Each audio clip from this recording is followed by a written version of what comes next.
Thank you so much for the introduction, Philip. Welcome, everybody. As Philip mentioned, the presentation today focuses on the impacts of COVID-19 on extension. I will be presenting the results from data collected through a survey that was developed by the evaluation team at the Southeastern Coastal Center for Agricultural Health and Safety in collaboration with evaluators from many of the other NIOSH agricultural safety and health centers around the nation. The presentation today only includes the results from our region, the region of the Southeastern Coastal Center, but we have also collected data from other regions with other centers. On this first slide, you can see the distribution of responses by the role of the respondent in extension. There is a mix of respondents, of roles. We have most of the respondents were agents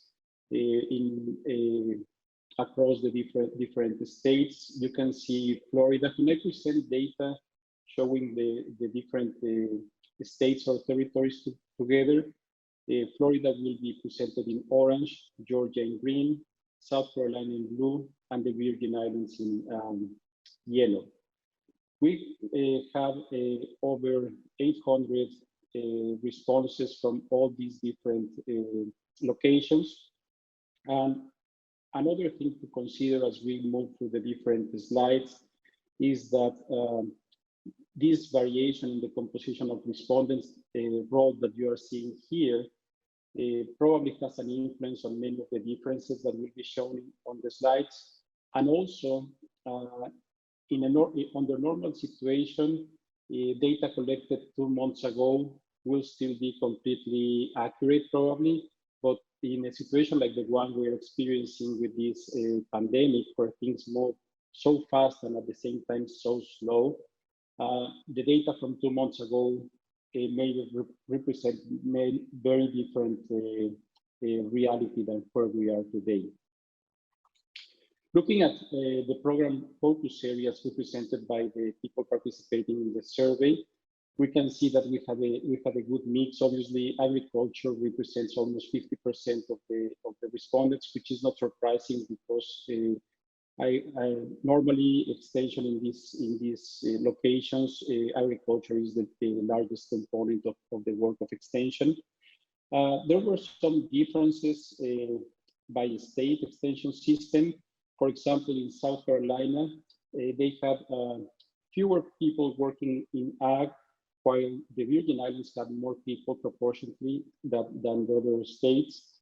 The Virgin Islands also had more respondents that were working in energy and family and consumers. Florida had more people in fishing and also marine issues, and less respondents from forestry.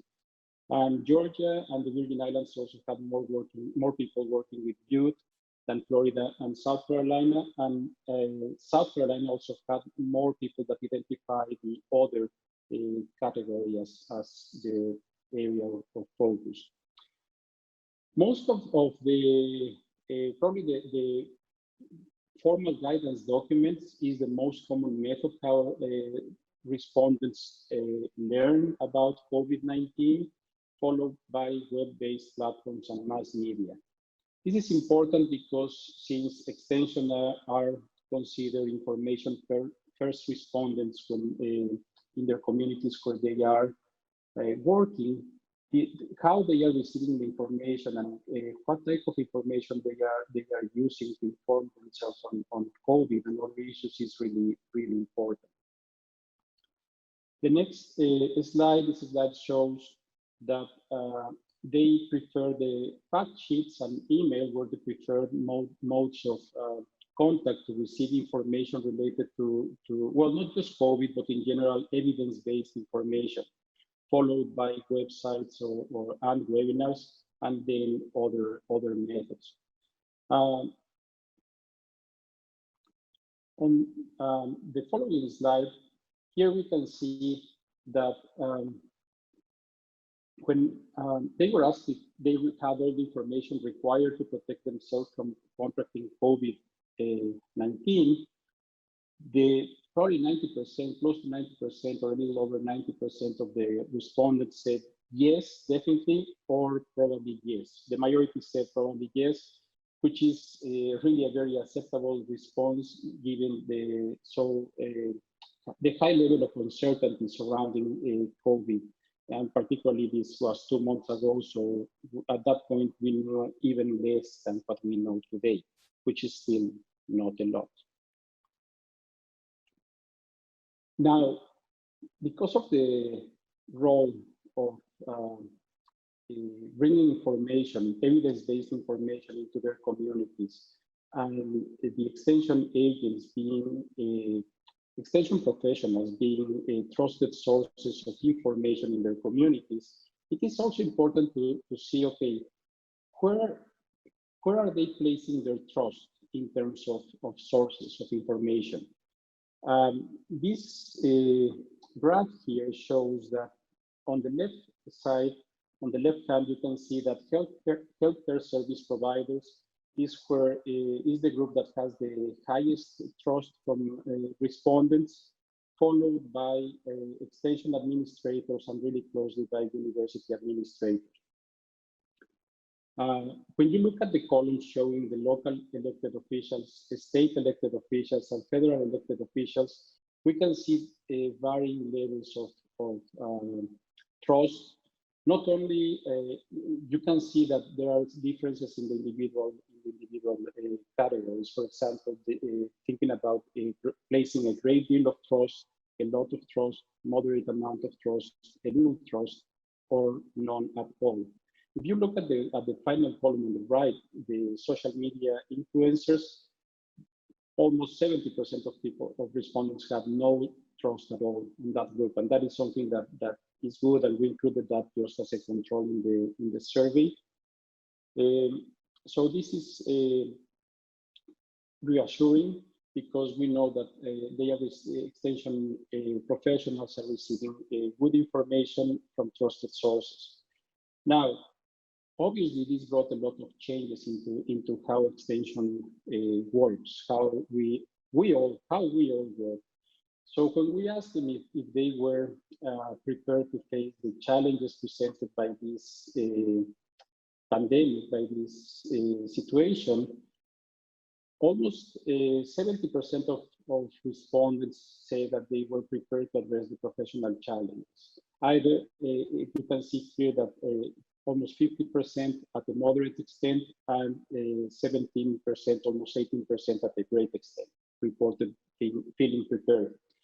And what is even better is that almost 80% of respondents felt that they were getting the needed support from the organization in terms of things that they will need to deal with this emergency, with this public health emergency.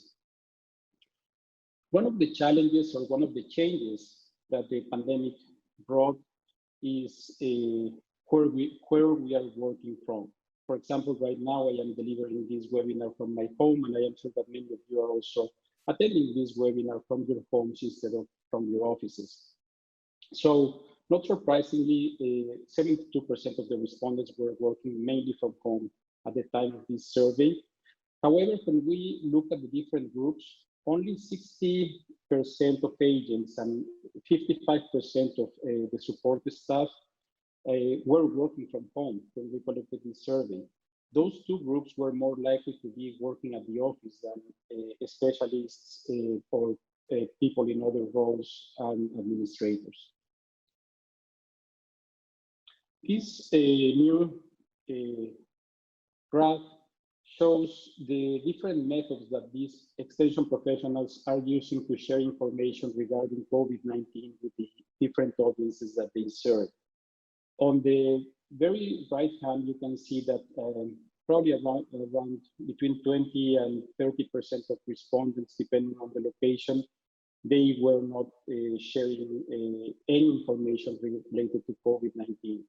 But the rest of the respondents were using a variety of methods to share this information. And this is important to take a note of, particularly if we want to give them, if we want to give these extension professionals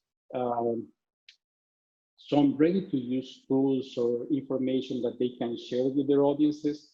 Understanding how they are sharing this information is important. We can see that social media plays a key role, but also, for example, in the Virgin Islands, the professional networks or working groups seem to be a very predominant way of sharing information to different audiences.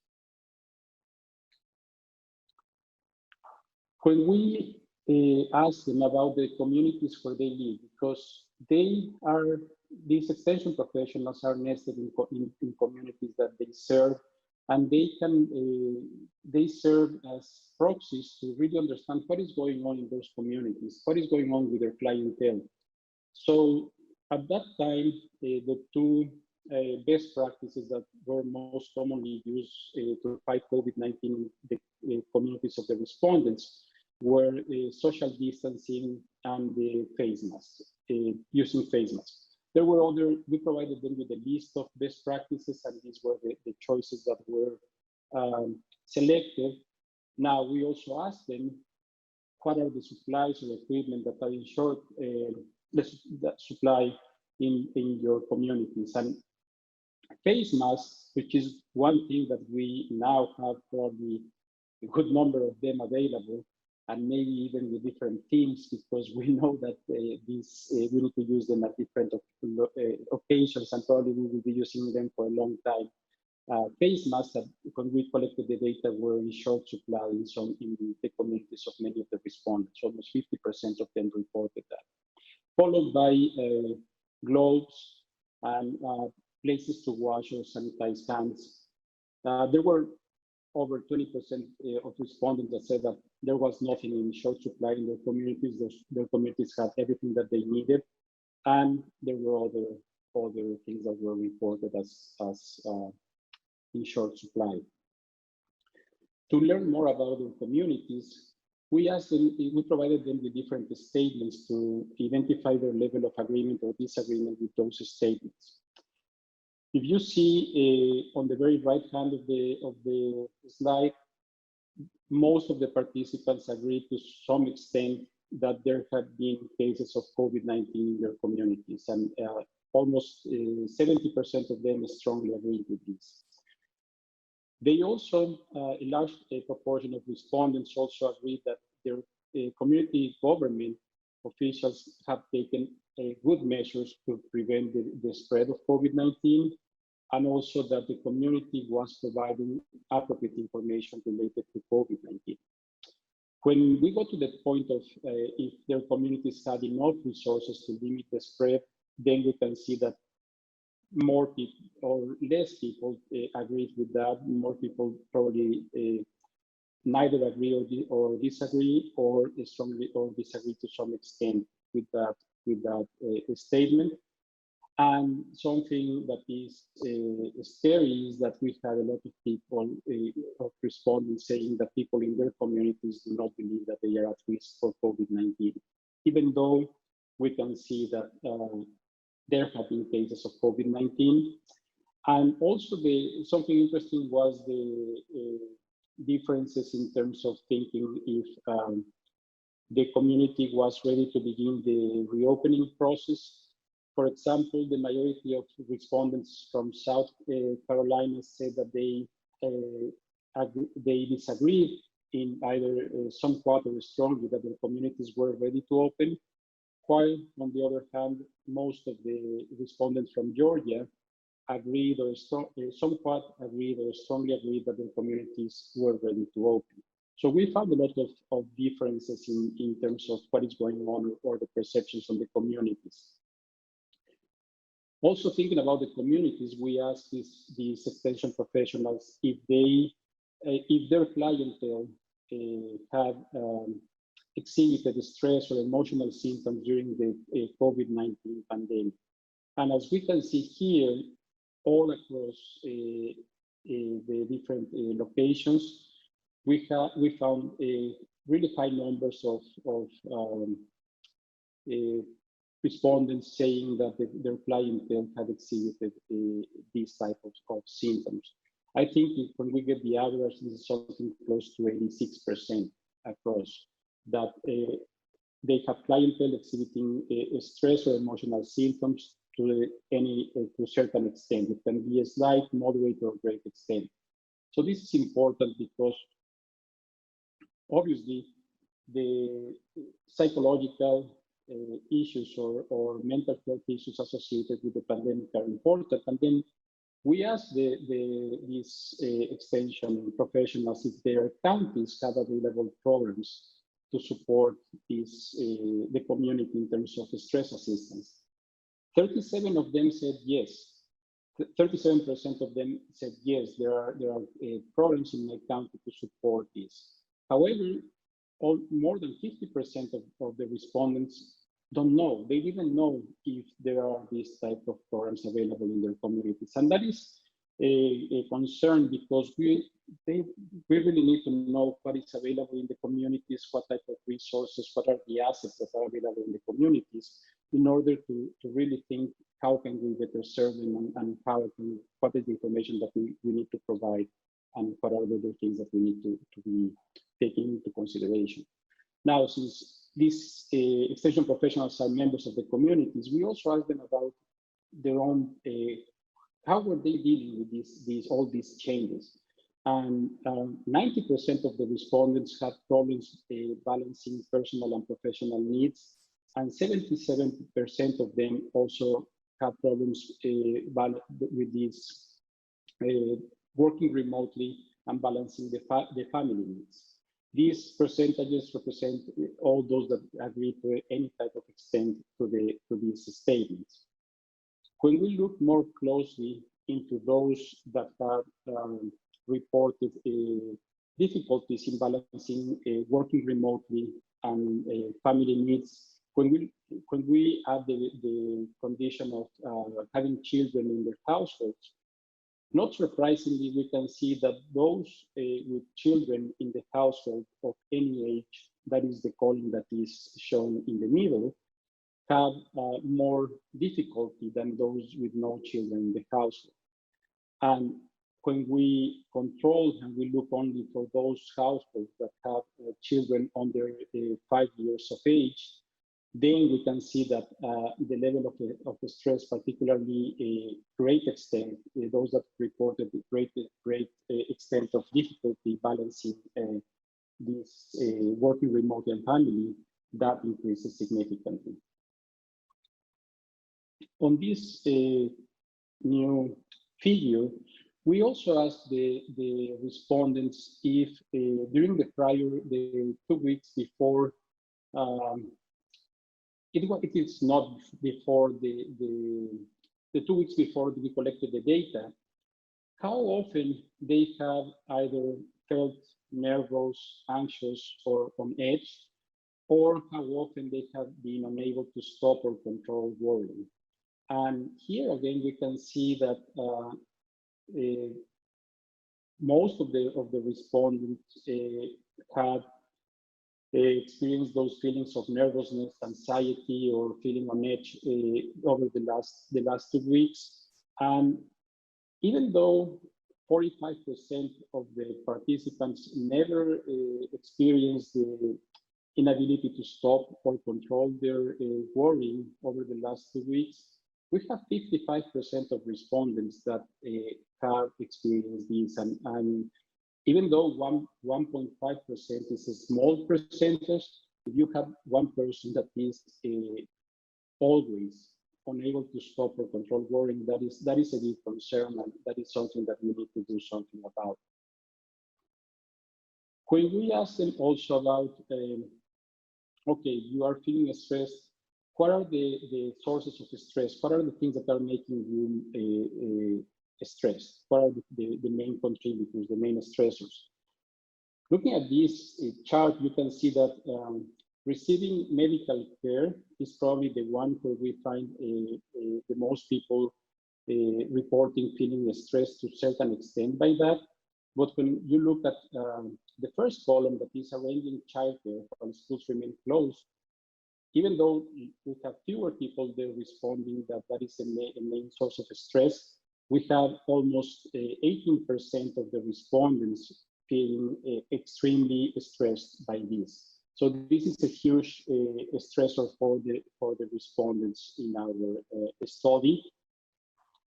So again, we dug deeper and we disaggregated by those households, those respondents that have children in the household, and you can see, just comparing the first two columns, that those without children in the household, almost 83% of them were not at all concerned with that. Obviously, it was not a relevant concern. However, still between 17 and 18% of that group still had some level of concern, probably because they were helping with grandkids or nephews, nieces, any or neighbors, I don't know. Then if you look at the column in the middle, children, those with children in the household of any age, we can see that the 25% of them were extremely concerned about this. And then if we look at those households with children under 5 years of age, almost, well, we are getting closer to 40%. It is 36% of respondents that were extremely concerned about this, and 20% that were very concerned about this. So again, the composition of the household is very important here in terms of how respondents are dealing with the stress and what is making them stress. When we asked of those respondents who had children, how they were cared for while the schools were closed due to the pandemic, we can see respondents were able here to choose as many of the applicable options as many options as were applicable to their reality. So we can see that the respondent staying at home with the children or the spouse of the respondent taking care of the children were the most common responses. But obviously, most respondents were having a combination of strategies to deal with how to take care of their kids during this pandemic. Now, this is also another interesting piece of information, because we also asked them how their working hours, if their working hours have been affected. So we can see that the majority of respondents across the different locations are still working regular hours. But we have for example, in Florida, we have 35% of respondents that are working more hours. Those are 19% in Georgia, 33% in the Virgin Islands, and 10% in South Carolina. So we have a good number of extension professionals that now are working more. And this is also something that may contribute to well, it can, depending on how this is approached, it can either be contributing to stress, or also it can be something that allows people to disconnect and feel that even though the situation, the pandemic and everything is out there and everything it has been altered, still work is here and we have things to do, and probably something, I don't know, it can be interpreted both ways. The interesting thing here, or the very positive thing here, is that only 0.4% of respondents, and these were from Georgia, were laid off or furloughed. So most of the extension professionals were able to keep their jobs and were working. We can see here that in probably 23% of the households, those that represented by the two columns in the middle, someone in the household was laid off or furloughed, and somebody was working less hours. So I think it will be fair to assume that this combination of factors is affecting the economics of the household. Less money is probably coming into the household, and that is also a source of concern and stress. When we asked them how worried they were about contracting COVID-19, we can see that interesting, for example, in the Virgin Islands, 33% of respondents were not at all worried about contracting. So that is interesting, but looking across, we find that in Florida, South Carolina, and Georgia, we have between 12% and 15% of respondents not concerned about contracting COVID-19. Again, if we were to do this today, probably numbers definitely numbers will be different. And you can see that in Florida, we also had more than 5% of respondents that were extremely worried about that, and in South Carolina, 6%. And when you look at the Virgin Islands, we have kind of extremes there because we also have 20% of respondents that were extremely worried. So this is an interesting finding.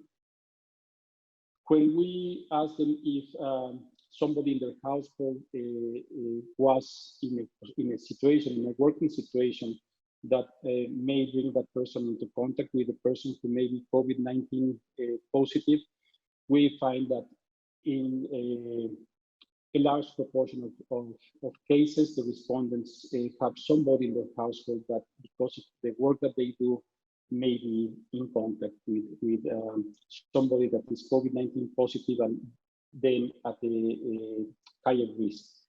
Obviously, as you can see with the p-values that we have here, there are significant differences looking across. 70% almost in South Carolina that said yes, versus 33% in Florida, or 47 or 46 in the Virgin Islands.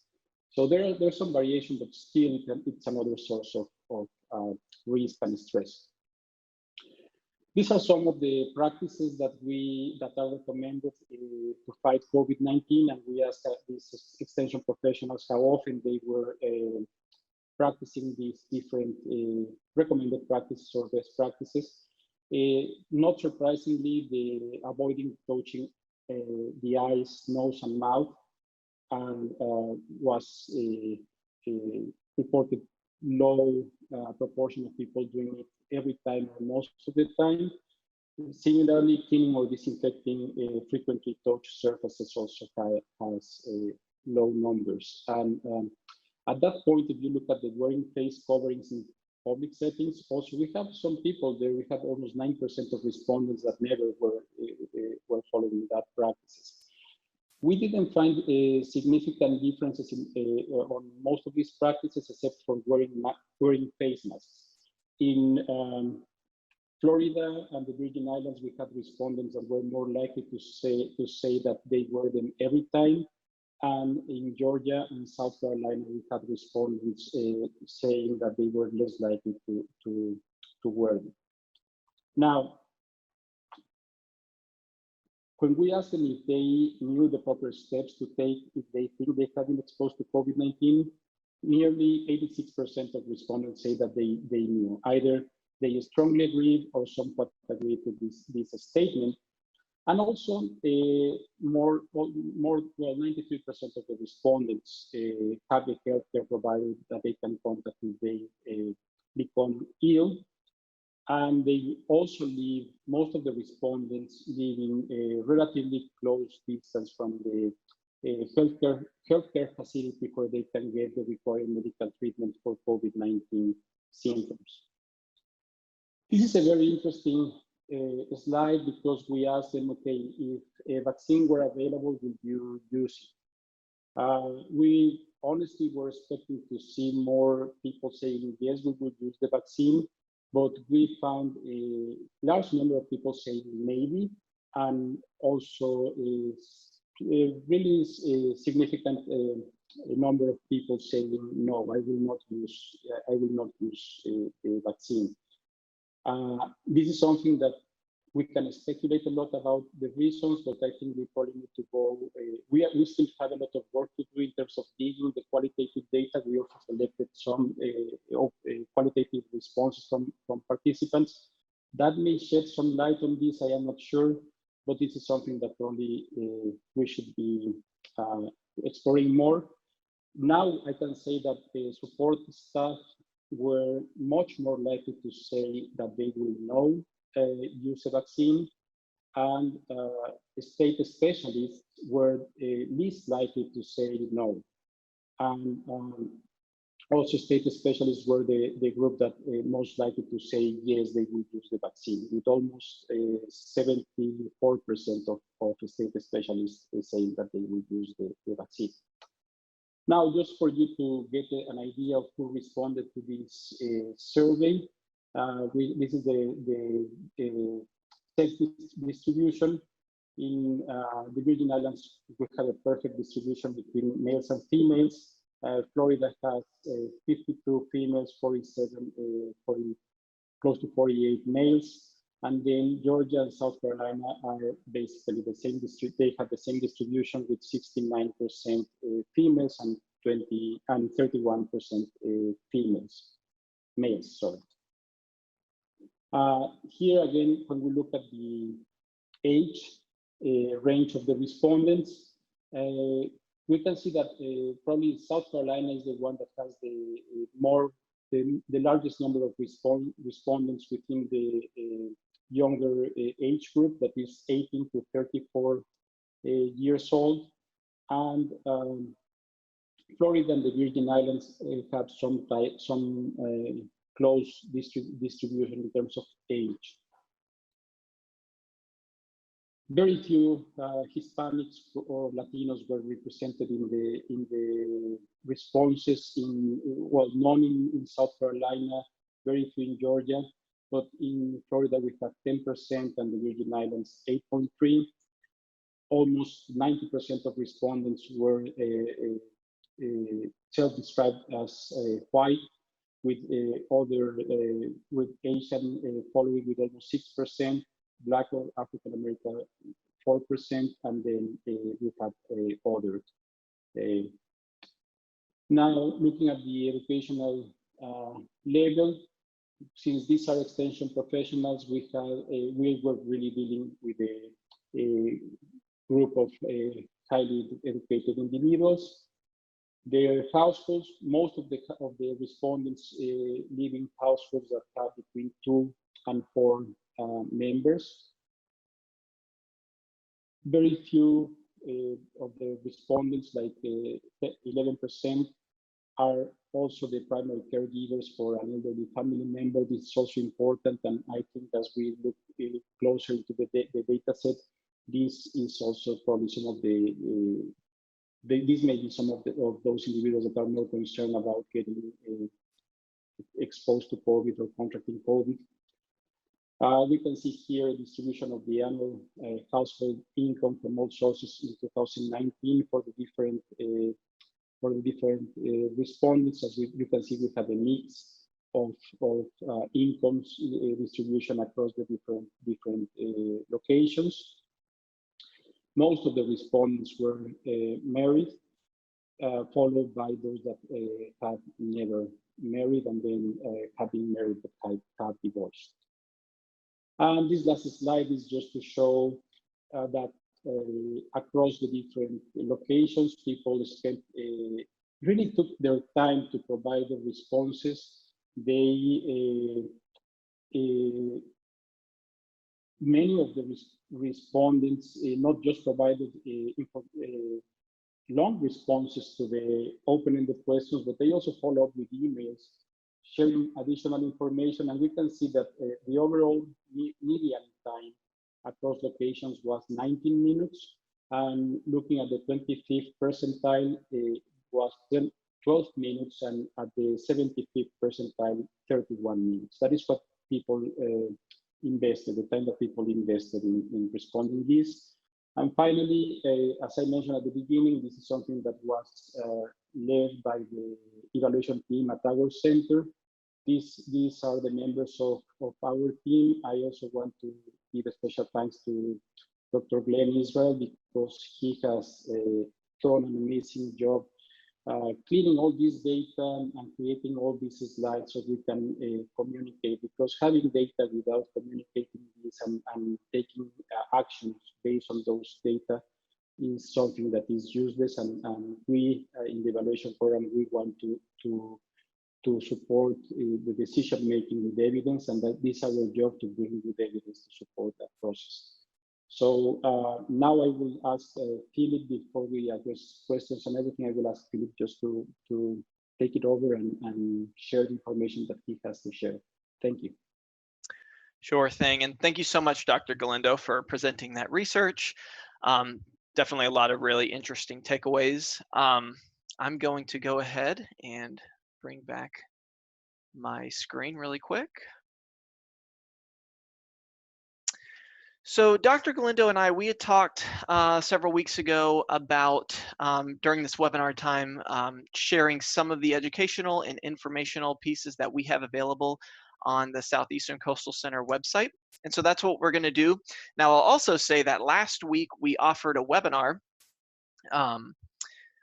where we went in depth presenting some of these educational and informational resources. So that was led mainly, Dr. Ricky Telg presented that information. We have a recording for that on our website. So if you want to get kind of a more thorough explanation of that, you can watch that recorded webinar. But I'm just going to take a few moments to once again go over it very briefly. So the CDC does have specific guidelines for agricultural workers. The link there is up on the screen, and some of the topics that they cover are listed on the screen: exposure risk among agricultural workers and employees, development of a COVID-19 assessment and control plan, screening and monitoring workers, managing sick workers and addressing return to work, control plan, transportation, housing, and training. So, you know, this website was really devoted to address the specific challenges that agricultural workers face in light of COVID-19, you know, relative to the job that they have to do. So what we've done here at the Southeastern Coastal Center, we've tried to curate a lot of these resources and put them on our website. We have social media messages, videos, radio PSAs, fact sheets, infographics, posters, and PowerPoint slides. Our web address is there at the bottom. And when you go there, this is just a screen capture of what it looks like. You can see those gray bars allow you to drop down and access some of those materials through the links. There's a link specifically for extension there as well at the bottom yellow arrow. And then as you scroll down the page, we have some print resources as well as some videos that we've created. And all of the resources that we have, we've created some of them, but all of them have been created with CDC, with that CDC guidance. And then some of them are from other institutions or organizations, as you can see as well. So when you click on the extension resources dropdown, we have a COVID-19 training toolkit specifically for extension. And it includes PowerPoint presentations with scripts, so you can use those and adapt those. We have a PowerPoint video where we have the script narrated. We have those short guideline videos and print materials included. And this is kind of the layout of the entire toolkit, and you can download an electronic version, and then you can still be able to use all of the links as well. I mentioned the PowerPoint slides. This is just one of the pages from the toolkit. This is what it looks like in English, and then we also have the Spanish version, and the Spanish version was translated using a certified translation service. And the last thing I'll say is we also do link to the Grower and Worker Education webpage, the UF-IFAS webpage. They have a lot of really great resources, and what they also did, well, here's a screenshot with the link there at the top of what their page looks like. And what they also did is they took the PowerPoint slides. They have a couple different presentations. One of them is from our presentation, and they rebranded it with the IFAS branding guidelines. So if you want to use the presentation, but you want to keep that IFAS branding, that is at the IFAS website. And I do want to mention, I know we have Dr. Galindo on, and some others from the Evaluation Corps are also on the webinar, but they are kind of right at the end of creating some evaluation instruments for these resources that we have from on the center in the evaluation toolkit. We have some that capture the reactions and perceptions of the extension faculty, the ones who are going to be doing the training. We have an evaluation instrument for the people receiving the training, and that can be a paper and pencil version or a Qualtrics version, and then a follow-up evaluation as well. And Dr. Galindo, I know I went over that very briefly, but did I get it all right there? Yes. Yes. Okay. You did. Thanks. Okay. Just wanted to make sure I got the evaluation part right. And so that's really all I have to say about the resources. Once again, you have the website links and you can go check them out. Hopefully they're helpful to you.